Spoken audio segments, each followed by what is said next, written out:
오늘도 예배에 참석하신 여러분들 모두 위에 말씀을 통한 하나님의 은혜 풍성하시기를 주의 이름으로 축원드립니다. 아멘. 오늘 교회력 마지막 둘째 주일이죠. 다음 주가 되면은 교회력으로 한 해가 마무리됩니다.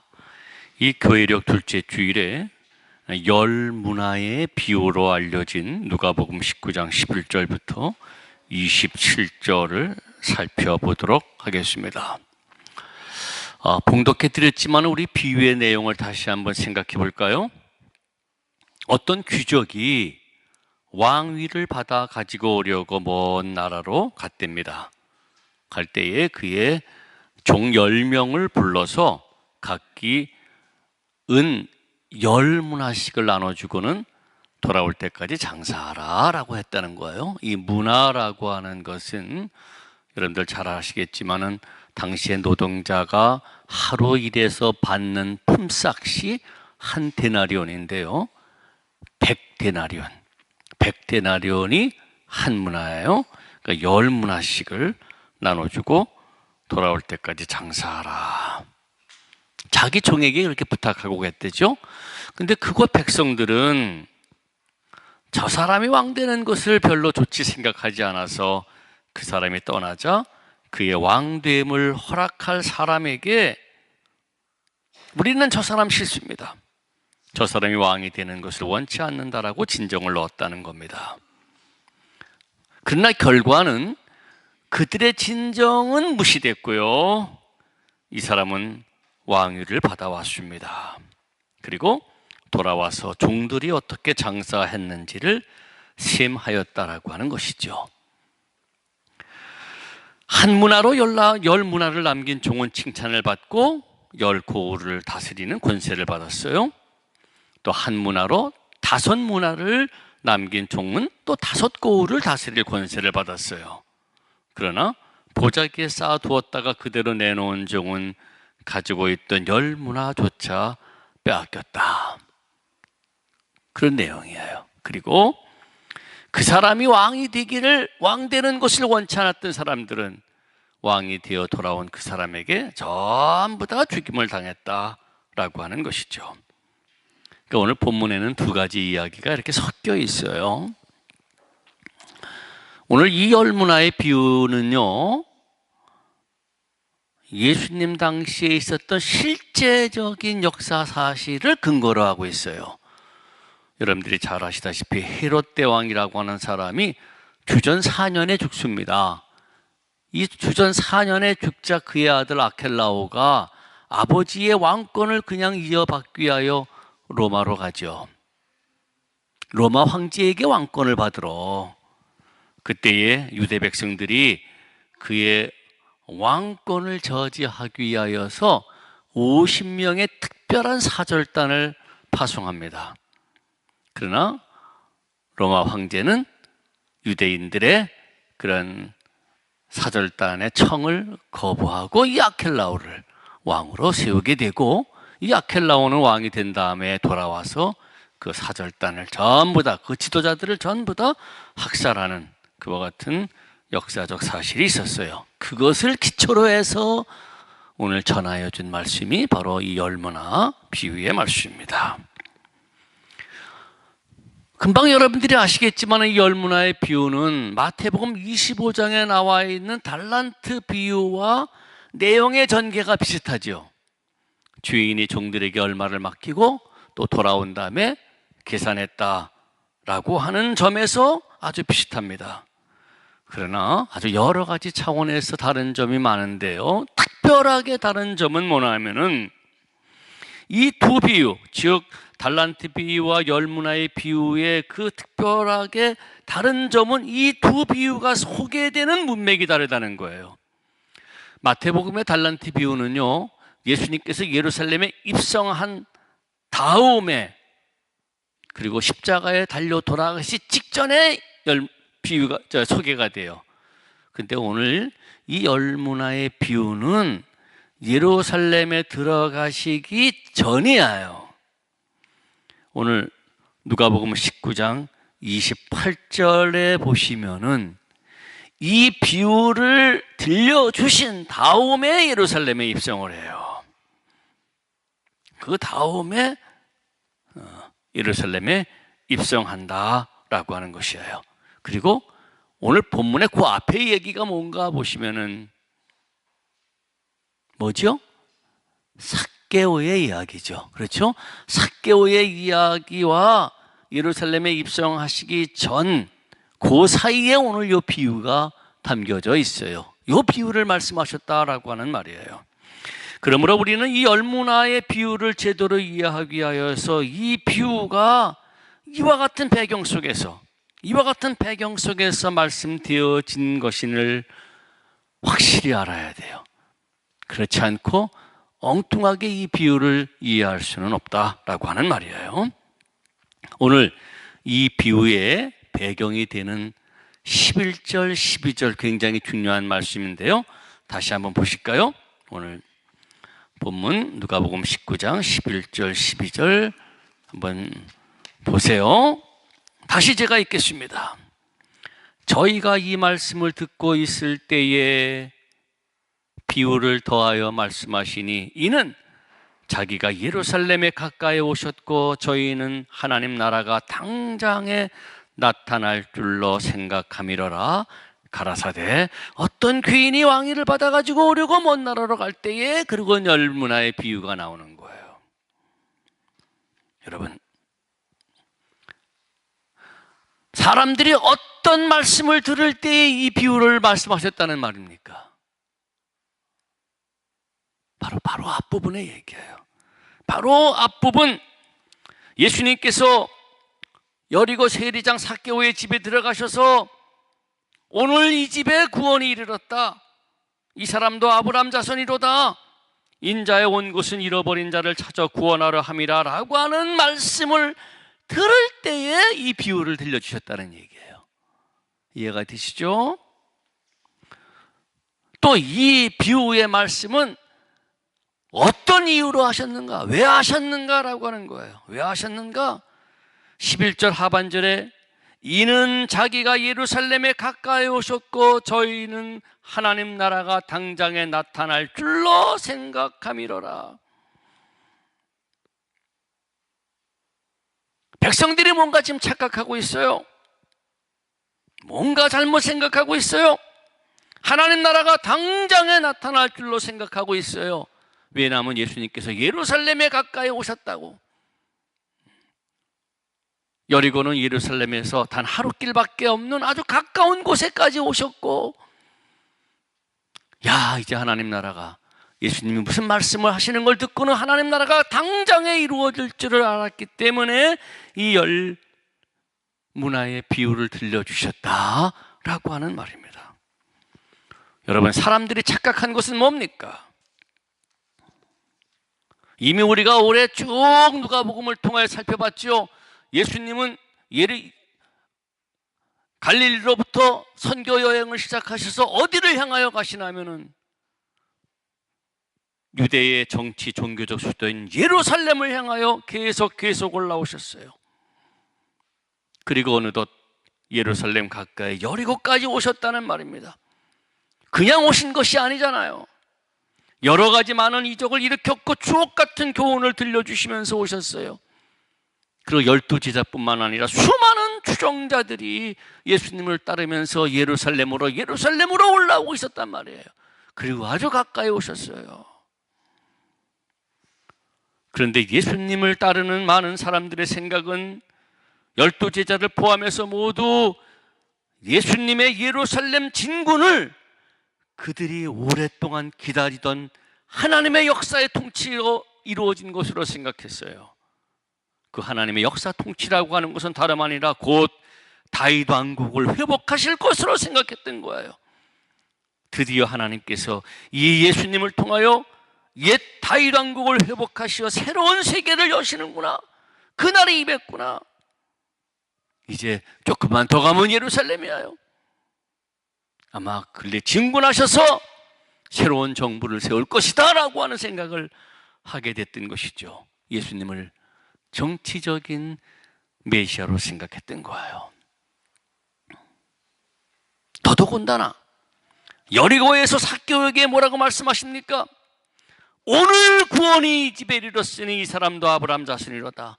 오늘이야요. 장차가 아니에요. 앞으로가 아니에요. 오늘, 지금 구원이 이 집에 이르렀으니 이 사람도 아브라함 자손이로다. 이 말씀은요, 백성들은 이렇게 생각한 거예요. 야, 저 삭개오와 같이 동족의 피를 빨아 죄배를 배우던 저 죄인도 회개하면서 재산을 내오니까 이제 곧 오늘 이런 사람도 구원을 받는구나, 이런 사람도 아브라함의 자손이 되는구나, 곧 유대인으로 인정받는구나, 그리고 예수님을 통하여 시작될 새로운 나라에 받아들여지게 되는구나, 드디어 그날이 왔구나, 그렇게 생각한 거예요.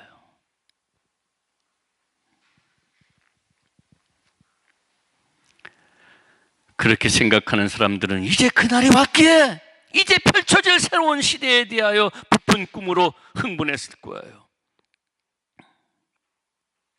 어쩌면은 예수님을 따라 갈릴리로부터 왔던 12제자들은 야, 이분을 통하여 이룩될 새로운 왕국에서 아마 한 자리 차지할 것이라고 생각했었을 거예요.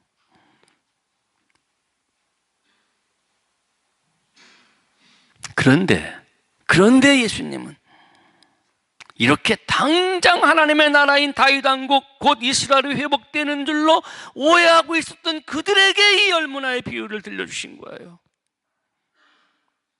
얘들아, 난 그런 정치적인 메시아가 아니야. 그리고 하나님 나라는 그렇게 금방 오는 것이 아니야. 정말로 하나님 나라를 기다린다면 그냥 들뜬 마음으로 기다리고 있어서 안 돼. 지금 여기서 너희들이 해야 할 일이 있어. 그 이야기를 들려주시는 거예요. 여러분, 이 열문화의 비유는 이렇게 예수님을 통한 하나님의 역사 개입으로 새 세상이 열릴 것을 기대했던 그 예수님 당시 사람들,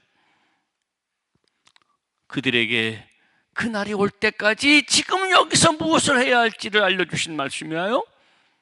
뿐만 아니라 임박한 종말 신앙으로 새하늘과 새 땅을 고대했던 초대교회의 성도들, 그리고 그들과 다를 바 없이 종말 신앙을 가지고 이 세상을 살아가는 오늘날 우리 기독인들에게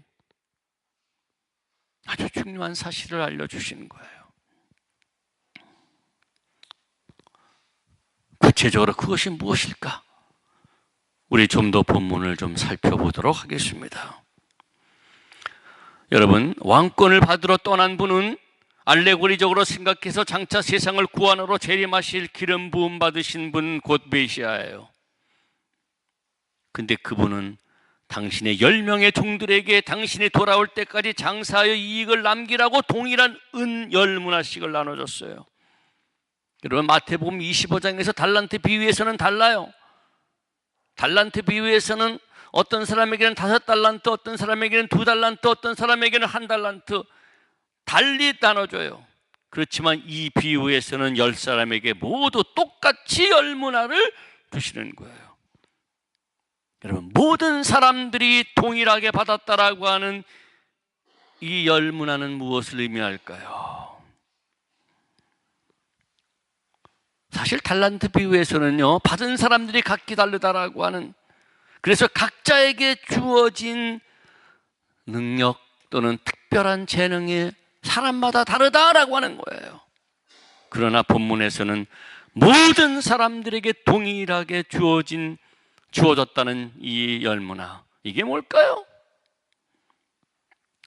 우리 모두에게 동일하게 하나님께서 주신 동일한 것이 뭘까요? 능력들은 서로 달라요.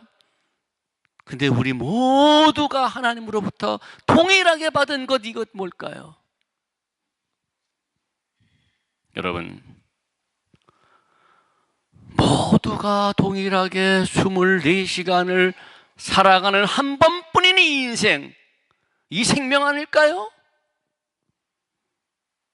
우리 모두는 동일하게 단 한 번의 인생을 살고 모두가 24시간 하루를 허락받아 살아요. 어떤 분은 25시간을 살고 어떤 분은 23시간을 살질 않아요. 2번 사는 사람도 없어요. 모두가 다 한 번의 인생 동일하게 24시간을 하루로 살아가요. 이것만큼은 하나님으로부터 받은 우리가 동일하게 받은 거예요. 그런데 이것이 본디 우리 것이 아니라는 말이에요. 하나님으로부터 받은 것이라는 말이에요. 내가 산다고 내 생명이 내 것이 아니요, 내 시간인 것 같지만 시간도 본디 내 것이 아니라는 얘기예요. 내 인생의 출발, 곧 우리의 날숨과 들숨으로 이어지는 이 생명은 분명 나의 의지와는 상관없이 시작된 것이기에 인생의 시간들, 이 시간들을 사는 이 생명은 결코 나의 것일 수가 없어요. 저분 생명의 주인이시며 역사의 주인이신 하나님으로부터 부여받은, 우리 모두가 동일하게 부여받은 바로 그것이라는 얘기예요.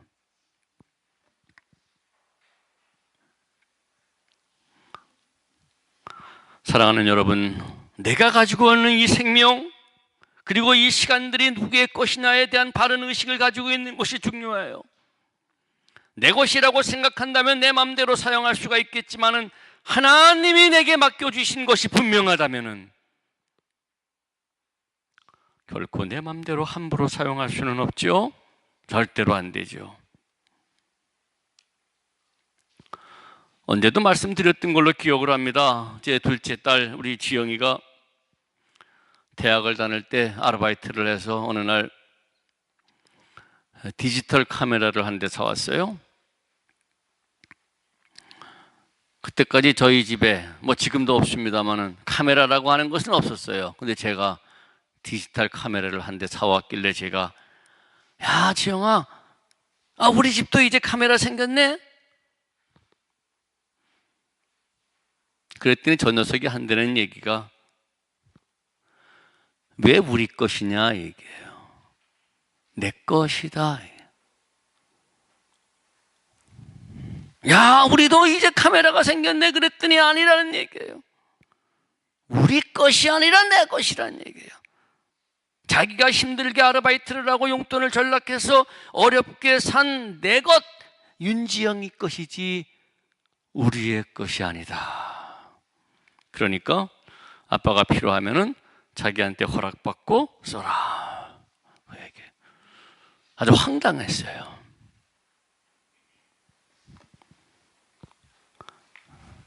가족인데 내 것, 우리 것을 구별해야 하는지, 이게 황당했어요. 그래서 제가 설명을 했죠. 야, 네가 아르바이트를 하고 용돈을 모은 것, 그래서 그거 살 수 있는 것, 아빠가 있고 가족이 있어서 그렇게 된 것 아니냐. 가족이기에 내 것이 우리 것이고 우리 것이 내 것 아니냐. 아니래요. 내 것이다. 우리 것 아니다.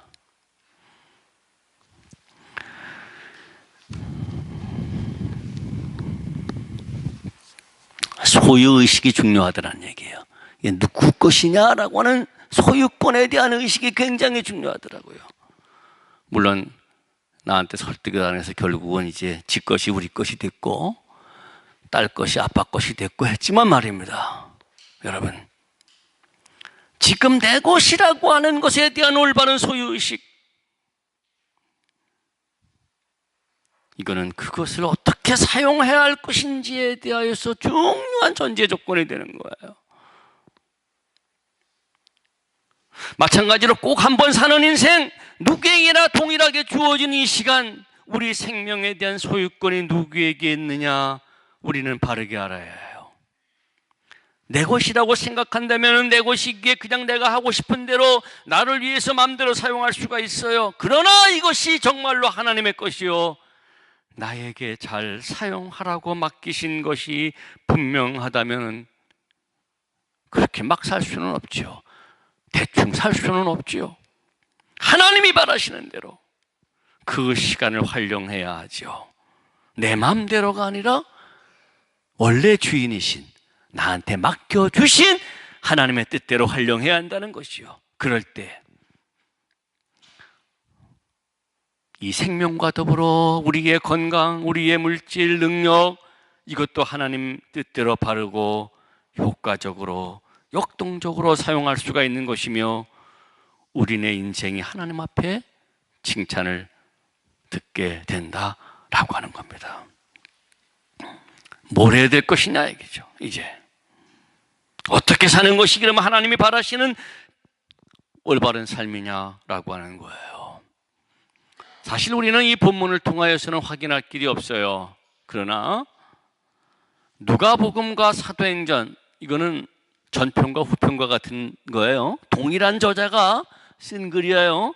이 누가복음과 사도행전에 나타난 중요한 강조점을 통하여 알 수가 있는데, 여러분, 초대교회 성도들은 아주 임박한 종말 신앙을 가지고 살았어요. 그래서 야, 이제 이 세상이 끝나고 새로운 세상이 올 것이다라고 종말이 금방 올 줄로 알았어요.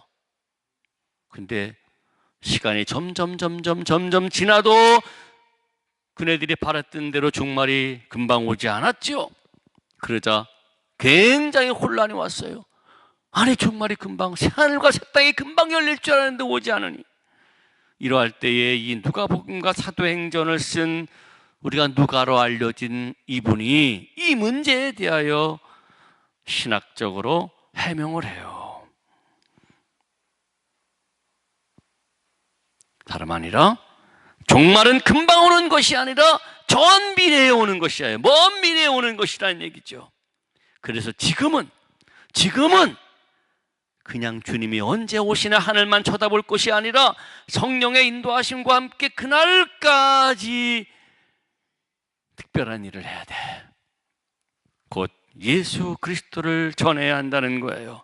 지금은 종말이 임박한 시대가 아니라 선교의 시대라는 거예요. 그래서 성도들은 이 시대에 걸맞게 살아야 한다라는 거예요.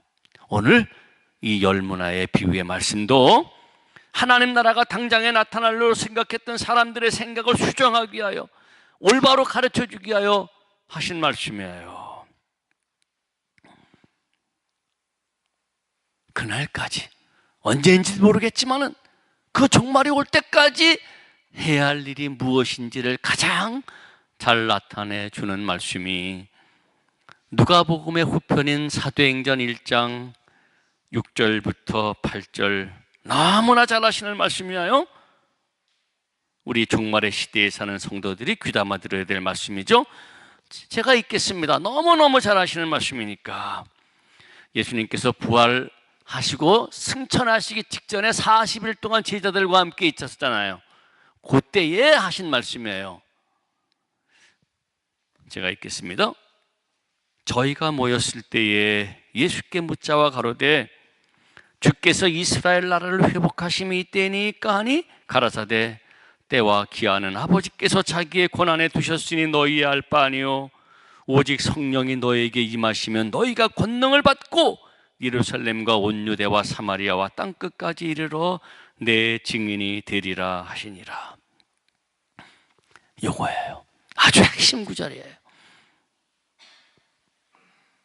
하나님의 나라는 당장 임하는 것이 아니라 하나님이 정하신 그때, 언제인지 몰라요.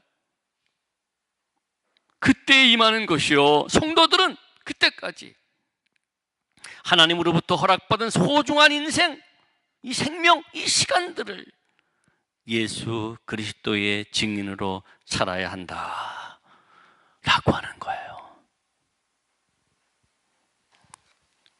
사랑하는 여러분, 우리 기독교인들은요, 저 예수님의 제자뿐만 아니라 초대교인들 뿐만 아니라 오늘날 21세기를 사는 오늘날에게도 우리의 신앙은 뭐냐면은 하나님 나라가 임할 것을 고대하는 종말론적 신앙으로 살아가는 사람들이에요. 이게 우리 기독교의 기본적인 신앙이에요. 그런데 하나님을 고대하며 사는 우리가 하나님으로부터 허락받은 이 귀한 인생, 이 귀한 시간을 바르게 살아야 한다라고 하는 거예요. 어쩜 우리는요, 우주적 종말의 날에 재림하실 주님을 맞이하고 못하고 육신의 삶을 마감할 수가 있어요. 아니 몰라요. 내일이라도 오시면 우리는 전부 다 재림주를 맞이하겠지만은 아마도 여기 계신 분 가운데 재림하실 주님을 만날 분은 아마도 안 계실 것 같아요. 허나 이 땅에서의 우리의 삶이 마감되는 그날이 바로 왕이신 그리스도 곧 메시아를 만나는 날이 될 거예요. 각자가 달리 만날 거예요. 그날까지 우리는 주님이 언제나 오시나 하늘만 쳐다봐서는 안 돼요. 또한 그날까지 내 마음대로 내가 하고 싶은 대로 이 여생을 즐기려만 해서는 안 돼요. 오히려 허락받은 이 한 번뿐인 인생, 이 귀한 시간들을 예수 그리스도를 증언하며 살아야 한다라고 하는 거죠. 우리는 모두 주님 앞에 설 거예요. 그 주님 앞에 설 때에 주님은 우리와 계산을 하실 겁니다. 당신이 주신 생명으로 모든 사람들과 동일하게 허락받은 이 24시간을 살면서 너는 무엇을 남기고 왔느냐라고 세임을 할 거예요. 그때 우리가 무엇을 내놓을까요? 그때 우리는 이 어리석은 세 번째 종처럼 허락받은 문화를 수건에 쌓아두었다가 빈손으로 내놓는 일은 없어야 할 것이죠. 우리는 오늘 여기서 우리의 삶을 충실하게 살아야죠. 앞서 말씀드렸듯이 여러분, 다음 주가 교회력으로 마지막 주예요. 한 해가 끝이에요. 이제 교회력으로는 누가해는 다음 주로 끝나요. 그리고 다음 주에 새로운 해가 시작이 돼요. 이와 같이 이제 한 해 한 주 전에 있는 오늘 우리 한번 생각해 보셔야 되죠. 지난 한 해를 과연 어떻게 지내왔는지, 주어진 그 소중한 시간들, 하나님이 주신 하나밖에 없었던 이 생명을 과연 누구의 뜻대로 살았는가? 요 생명의 주인이신 하나님의 뜻대로 살았는가? 혹시 내 것이라고 생각해서 내 마음대로 살았는가? 내 뜻대로 세상 즐기고 나만을 위하여 흥청거리고 살지는 않았는가? 과연 우리의 생활 속에 예수의 빛이 조금이라도 드러났었는가? 우리 한번 생각해 봐야 돼요.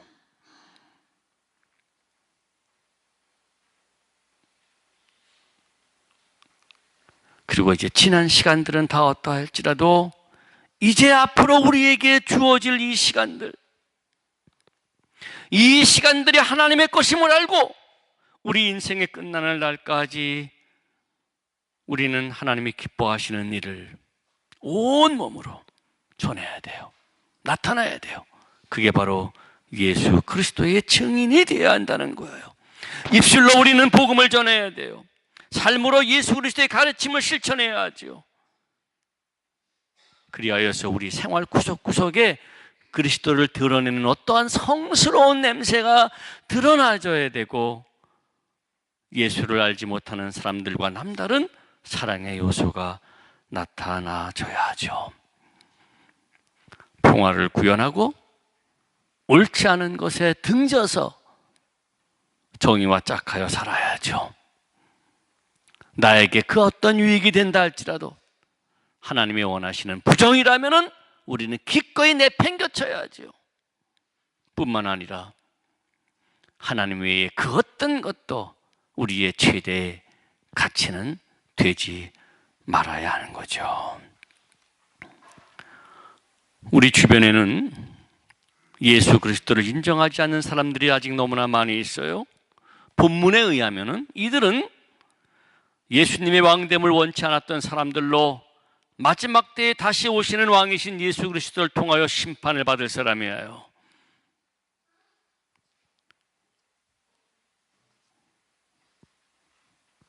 그런데 우리가 그리스도의 증인이 되어서 이들을 살려야 돼요. 이들을 살려야 하는 것이 우리의 몫이며 마지막 때에 우리 성도들이 거룩한 생활을 해야 할 이유가 여기 있죠. 오늘 우리 이동률 장로님이 구약 말씀과 사도서관문을 읽어주셨는데요. 오늘 구약 말씀인 이사야 52장 1절부터 6절까지 말씀은 무슨 말씀인가 하니 앞으로 너희들이 바벨론 포로로부터 해방될 것이다 라고 하는 말씀이에요. 그때에 이사야 52장 6절에 뭐라고 말씀하시냐면은 내 백성들은 내 이름을 알려라. 해방받은 너희들이 앞으로 내 백성들은 내 이름을 알려라. 또 사도서관문 고린도전서 15장 54절부터 58절의 말씀은 뭡니까? 결코 하나님을 믿는 사람들은 죽음에서 정복되지 않는다라고, 부활할 것이다라고. 그런데 바울은 15장 58절에서 죽음을 이기고 부활할 성도들에게 이렇게 권면해요. 내 사랑하는 형제들아, 견고하며 흔들리지 말며 항상 주의 일에 더욱 힘쓰는 자들이 되라. 오늘 이 세 가지 다 본문의 말씀은 성도들의 삶은 어떠한 환경 속에서도 생애 마지막까지 구원받은 사람으로서, 부활체를 허락받은 사람들로서 예수 그리스도의 이름을 알리고 예수 그리스도의 일에 더욱 힘쓰는 그리스도의 증인이 되어야 함을 알려주신 것이죠. 아무쪼록 우리 모두 왕이신 그리스도 앞에 섰을 때 착한 종이라 칭찬을 듣는 모두가 되시기를 주의 이름으로 축원드립니다. 아멘. 모든 지각에 뛰어난 하나님의 평강이 그리스도 예수 안에서 여러분의 마음과 생각을 지키시리라. 아멘.